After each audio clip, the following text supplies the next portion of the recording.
She texted, "I don't love you anymore. Consider this goodbye." She sent it 2 minutes before my graduation ceremony started. I replied, "Understood." Then I cut all ties. 4 days later, she was waiting outside my building, and the first sentence she said changed her whole face. I'm 34, and until last week, I thought I was in a committed relationship. My girlfriend and I had been together for 5 years. We met in grad school when I went back for my MBA at 29. She was getting her master's in communications. We started dating in the first semester, moved in together after graduation, built what I thought was a solid life. The last year was rough. I decided to go back for another degree, a specialized certification program in data analytics. It was intense. 12-hour days between classes and projects, weekend study groups, late nights debugging code.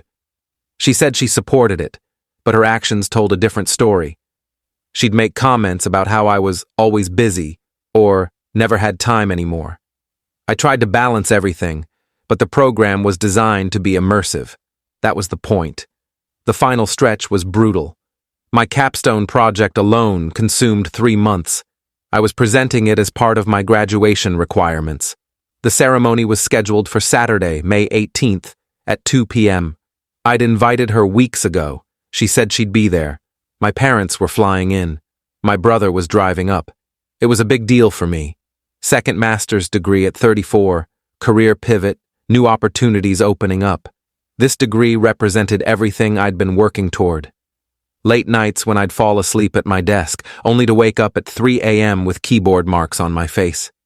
Weekends sacrificed, social events missed, all of it building toward this one moment, and she knew it. We'd talked about it constantly during the application process.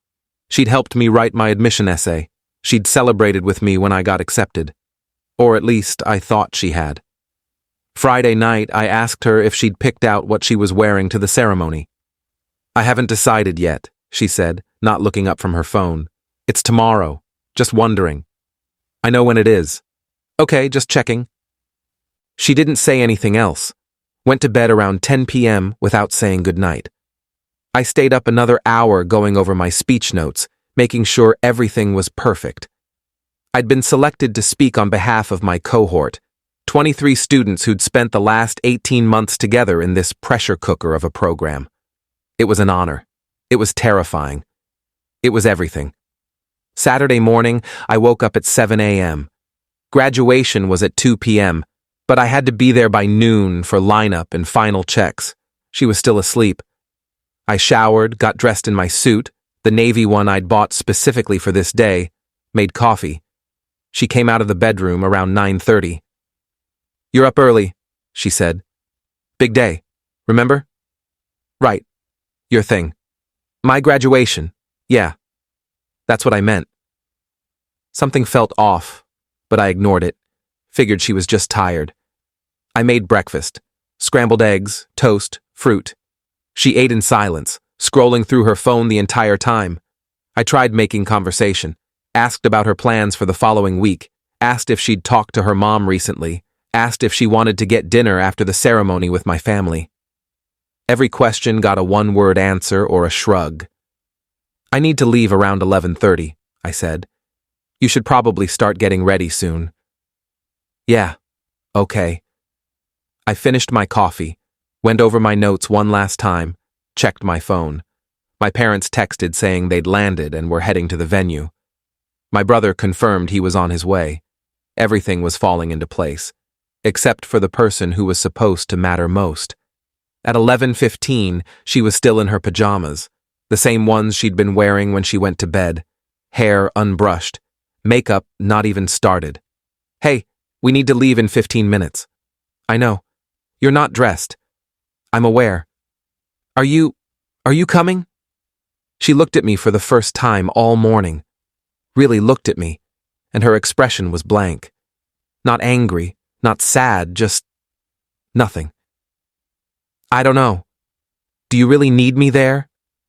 "It's my graduation. Of course I need you there. You have your parents, your brother. You'll be fine. That's not the point. You're my girlfriend. This is important to me. Everything is important to you lately. Your classes, your projects, your career. What about what's important to me? This isn't the time for this conversation. I need to leave in 10 minutes. Then leave. Are you seriously doing this right now? I'm not doing anything. You're the one who's leaving. I grabbed my keys, my phone, my folder with my speech notes. Took one last look at her standing there in her pajamas, arms crossed, face defiant. I need to go. Please be there. We'll see. I left. Drove to the venue with this sinking feeling in my stomach. Tried to shake it off. This was my day. I'd worked too hard to let her mood ruin it. But the whole drive, I kept glancing at my phone, waiting for a text saying she was on her way, that she was sorry, that she'd be there. Nothing. I got there at 11:45, checked in, got my gown and cap, found my spot in line. My classmates were buzzing with excitement, taking photos, hugging each other, making jokes about finally being done. I tried to join in, but my mind was elsewhere. At 1:58 p.m., 2 minutes before the ceremony was scheduled to start, my phone buzzed. Text from her. I don't love you anymore. Consider this goodbye. I read it 3 times. Standing there in my graduation gown, surrounded by classmates who were excited and nervous, I read those words over and over. The processional music was starting. People were lining up. The coordinator was doing final checks. Another text came through. I should have told you sooner. I've been feeling this way for months. I can't keep pretending. The ceremony coordinator was calling for everyone to line up. I was supposed to walk in 90 seconds. Behind me, someone asked if I was okay. I nodded, couldn't speak, just nodded. I replied, understood. That was it, just understood. Then I put my phone on silent, put it in my pocket, and walked into that auditorium with my class. The ceremony was a blur.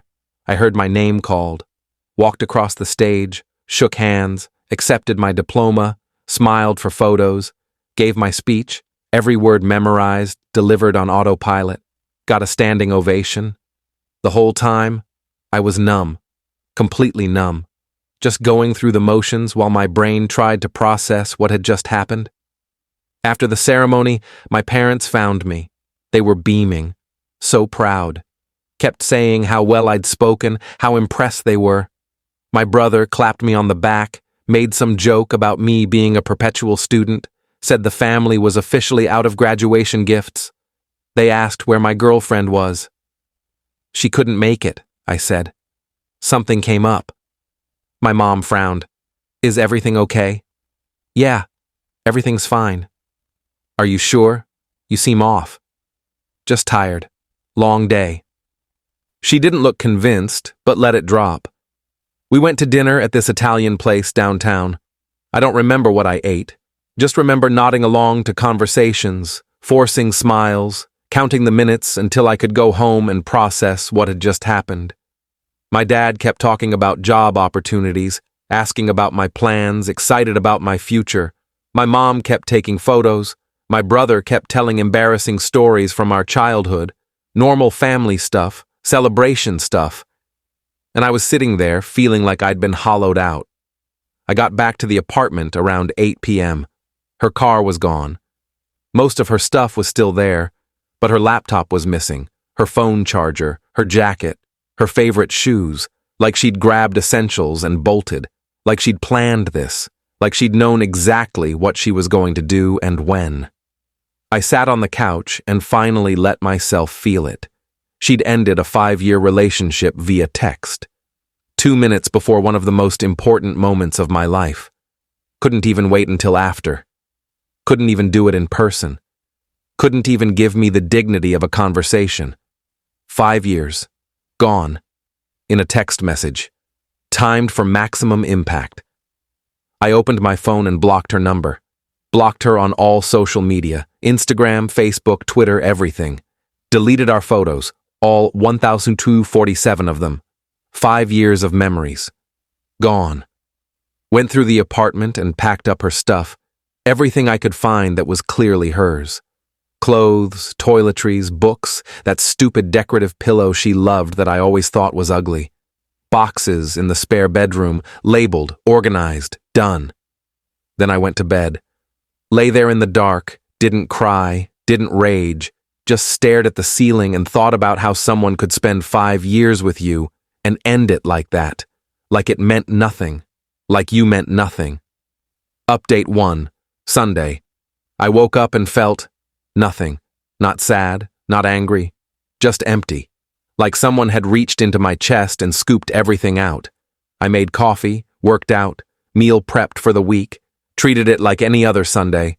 Routine, structure, control. My phone rang around 2 p.m. Unknown number. I almost didn't answer, but something made me pick up. Hello? It's me. Her voice. She was calling from a different number. How did you get this number? I borrowed my friend's phone. You blocked me. Yes, I did. We need to talk. No, we don't. You said what you needed to say yesterday. I accepted it. We're done. You can't just block me and act like I don't exist. I can, actually. You ended things. I'm respecting your decision. I didn't mean we couldn't talk anymore. What did you think consider this goodbye meant? I meant we're breaking up. Not that you'd shut me out completely. That's what a breakup is. We're done. No more contact. But my stuff is still at the apartment. It's packed. Let me know when you want to pick it up and I'll make sure I'm not here. This is ridiculous. You're being childish. I'm being clear. You don't love me anymore. You said goodbye. So, goodbye. I hung up. Blocked that number too. She tried calling from 2 more numbers over the next day. I blocked both without answering. Each time, I felt a little less. Each time, it got easier. Monday, I went to work. Started my new position. The one I'd gotten because of this degree, she couldn't be bothered to see me complete. My boss congratulated me on graduating. My team threw a small celebration. Cake in the break room. Everyone was so supportive. So genuinely happy for me. It was the celebration I should have had with her. The one I deserved. Tuesday, I got a message on a platform I'd forgotten existed, an old messaging app we used to use freshman year of grad school. Her, please, we need to talk. I made a mistake. Can we just talk in person? Me, no. Pick up your stuff this week or I'm donating it. Her, you're being cruel. Me, I'm being done. There's a difference. Wednesday, she showed up at the apartment. I wasn't there, intentionally. I'd started working late, hitting the gym after work, doing anything to avoid being home. Got a text from my neighbor. There's a woman waiting outside your building, says she's your girlfriend. Looks upset. Should I call someone? Me. She's my ex. Don't worry about it. She'll leave eventually. And she did. Neighbor confirmed she left around 8 p.m. 3 hours of waiting. 3 hours I spent at the gym, then at a bookstore, then at a coffee shop. Anywhere but home. Thursday, the same thing. She showed up around 6 p.m., waited outside. Left around 8:30. I watched from a friend's apartment across the street. Saw her sitting on those steps, checking her phone, looking around every time someone walked by. Part of me felt bad. Most of me felt nothing. Friday morning, I had a meeting that ran late. Didn't get out until 5:30 p.m. Drove home, parked in my usual spot, walked toward my building entrance with my gym bag over my shoulder, my work laptop in my other hand. She was there, sitting on the steps. Saw me and stood up immediately. Finally, she said, I've been trying to talk to you for days. I have nothing to say to you. Please, just give me 5 minutes. You had 5 years. You threw it away via text during my graduation. I don't owe you anything. I was confused. I was overwhelmed. You were so busy and I felt neglected and I didn't handle it well. Okay. Okay? That's it? What do you want me to say? That I forgive you? That we can work it out? I want you to understand. I understand perfectly. You felt neglected because I was working towards something important. Instead of communicating that like an adult, You ended our relationship in the cruelest way possible. Then you expected me to what? Comfort you? Chase you? Beg you to reconsider? I thought you'd fight for us. Why would I fight for someone who doesn't love me? You said it yourself. She started crying. Real tears, not the manipulative kind. I could tell the difference after 5 years. I didn't mean it. I was angry and hurt, and I said something I didn't mean. You know what's funny? I believe you didn't mean it when you said it. But you meant it enough to send it. You meant it enough to ruin one of the most important days of my life. That tells me everything I need to know. Please, I love you. I do. And here's where I said the sentence that changed her whole face. I signed a lease for a new apartment.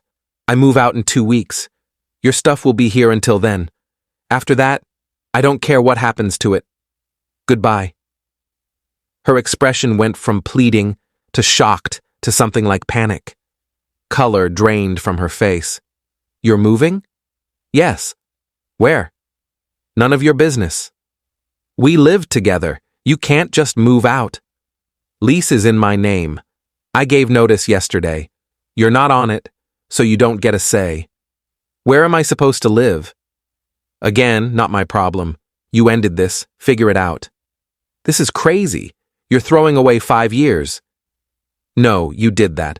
On May 18th at 1:58 p.m., I'm just accepting reality. I walked past her and into the building. She tried to follow, but I shut the door before she could. Heard her yelling my name outside. Heard her pounding on the glass. Ignored it. Went upstairs, locked my apartment door, and ordered dinner.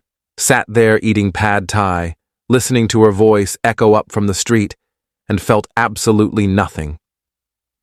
Update 2. That weekend, she blew up my email. The one account I hadn't thought to block her on. Long messages about how I was being unfair, how she deserved a chance to explain, how we could work through this if I'd just listen. Each email longer than the last, more desperate, more detailed, explaining her feelings, her fears, her regrets. I responded once. I have listened. I heard you say you don't love me. I heard you say goodbye. I accepted both. Stop contacting me. Then I blocked her email too. Set up a filter that automatically deleted anything from her address. Erased. Gone. Like it never happened. She tried showing up Sunday morning. I saw her car from my window and just didn't go outside. Stayed in all day. Worked on applications for new jobs in different cities. Updated my resume. Scheduled phone screens. Used the time productively. Heard her knock a few times. Heard her call my name. Ignored all of it. Monday, I told my landlord about the situation. He was understanding. Said he'd seen this kind of thing before. Moved my move-out date up to that Friday instead of 2 weeks out. Said he'd waive any fees given the circumstances. Good guy. Asked if I needed him to call the police if she showed up again. I said maybe. We'd see. I started packing immediately. Hired movers for Friday. Booked a short-term rental across town while I figured out where I actually wanted to live long-term. Something with better security. Something she couldn't just show up at. Wednesday, she figured out I was moving sooner and started leaving stuff on my doorstep. Letters, gifts, a scrapbook she'd made of our relationship, photos, ticket stubs, handwritten notes. The kind of thing that would have destroyed me a week ago. Now it just felt manipulative. I threw it all in the trash without opening any of it. Didn't even look. Thursday, my last full day in that apartment, she showed up with her mom. They knocked for 20 minutes. I sat on the couch, headphones on, ignoring them. Eventually heard her mom say, "He's not home. Let's go." They left. I watched from the window as they got in the car. Saw her mom hug her. Saw her crying. Felt nothing. Friday, movers came at 8 a.m. We were done by 11. I left my keys with the landlord, sent her one final text from a new number she wouldn't recognize. Your stuff is in storage unit 247 at the facility on Oak Street. Code is 4832, paid through the end of the month. After that, it's your responsibility. Then I blocked her on that number too and drove to my new place. New apartment, new neighborhood, new start. Clean break, complete severing. Update. 3. First week in the new apartment was peaceful. No one knew where I lived except my family and close friends. I'd explicitly told them not to share my address with anyone. Made them promise. Even gave them a cover story if she asked. Said I was staying with my brother temporarily. She tried reaching out through mutual friends. 3 different people contacted me saying she was desperate to talk and really struggling. I told all 3 the same thing. She made her choice. I'm respecting it. Please don't pass along any more messages. 2 of them understood. The third, one of her close friends, sent me a long message about how I was being heartless and cruel. How 5 years should mean something. How everyone deserves a second chance. How I was punishing her for being honest about her feelings. I responded, she ended a 5-year relationship via text 2 minutes before my graduation ceremony. Then, when I accepted her decision and moved on, she decided she wanted me back. That's not love. That's convenience. I'm not interested in being someone's backup plan. They didn't message again. Second week, I got a LinkedIn message from her. Didn't even know she had LinkedIn. The message was professional sounding at first, congratulating me on my graduation and new position, then devolved into personal stuff about missing me and making mistakes. How she'd been wrong. How she wanted to fix things. How she'd do anything. I didn't respond. Just restricted her access to my profile. Made everything private. Cut off that avenue too. Third week, she showed up at my job. Security called me down to the lobby. There's a woman here claiming to be your girlfriend. She's insisting she needs to see you, says it's an emergency. My stomach dropped. She's not my girlfriend. We broke up. Please ask her to leave. She's refusing, says she'll wait as long as it takes. Should we call the police? If she won't leave voluntarily, yes. She left before it came to that, but not before causing a scene that had several co-workers asking me what was going on. I gave them the short version. Ex-girlfriend can't accept that we're broken up. I've blocked her everywhere. She's escalating. My boss was supportive, offered to help if she showed up again. IT updated building security protocols to keep her out. Added her photo to the do not admit list. Professional, efficient, embarrassing. Final update. It's been 6 weeks since graduation. 6 weeks since that text. I'm in my new apartment, settled into my new routine, actually enjoying life. The apartment is smaller than the old place, but it's mine. My furniture, my setup, my space. No compromises, no shared decisions, just me. The job is going great. I got a promotion opportunity already. My boss wants me to lead a new project launching next quarter. The kind of opportunity that would have been impossible without the degree I earned. The degree she couldn't be bothered to watch me receive. The irony isn't lost on me. I've been on a few dates, nothing serious, just getting back out there. It's nice, casual, no pressure, no expectations. Just meeting people, having conversations, remembering what it feels like to be appreciated. She stopped trying to contact me about 2 weeks ago. Heard through a mutual friend that she finally accepted it's over. Apparently, she's been telling people I changed and became cold. That I'm not the person she fell in love with. That I turned heartless overnight. She's right. I'm not. The person she fell in love with would have chased her. Would have begged for another chance. Would have let her back in despite the disrespect and cruelty. Would have accepted the breadcrumbs of her attention and been grateful for them. The person I am now knows better, knows his worth, knows that love doesn't send breakup texts during graduation ceremonies, knows that real partners show up, especially when it's hard. Someone asked me recently if I miss her. Honest answer? No. I miss the idea of who I thought she was, the version I'd built up in my head over 5 years. But the real her, the one who sent that text at that moment, I don't miss at all. I'm 34. I have 2 master's degrees. I have a career trajectory I'm excited about. I have friends and family who showed up for me when it mattered. I have self-respect. I have boundaries. I have peace. That's more than enough. She texted, "Consider this goodbye," expecting me to fight for her. Instead, I considered it and agreed. Best decision I ever made.